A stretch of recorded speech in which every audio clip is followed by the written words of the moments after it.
যখন বেশি দুঃখ হবে অন্তরে, অন্তর বেশি ব্যথিত হবে, অন্তরে প্রচুর পরিমাণ কষ্ট হবে, কোনো প্রকার চিন্তা করা ছাড়া, কারোর সাথে আলাপ আলোচনা করা ছাড়া যাই নামাজটা বিছান, রবের দরবারে সিজদায় চলে যান। সুবহানাল্লাহ।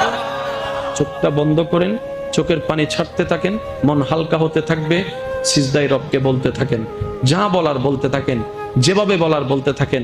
মনে রাখবেন, আপনার সেই মনের বেতার ভাষা হতে পারে আপনার রক্ত বুঝবে না, আপনার ভালোবাসার মানুষ বুঝবে না, আপনার প্রিয় মানুষ বুঝবে না, কিন্তু আপনি যেভাবেই বলেন না কেন, আপনার প্রত্যেকটা শব্দ আপনার রব্বুল আলামিন বুঝবেই বুঝবে। সুবহানাল্লাহ। আপনি যখন ওনাকে দুঃখের কথা বলবেন, উনি আপনার দুঃখটাকে হালকা করে দিবে। সেই দুঃখের খবর প্রকাশ করে আপনাকে কখনো বেইজ্জত করবে না। আর আপনি যখন সুখের খবর পেয়ে রবের দরবারে সিজদায় চলে যাবেন, তখন আল্লাহ তাআলা খুশি হয়ে আপনার সুখটাকে আরো বাড়ায় দিবে। লা ইন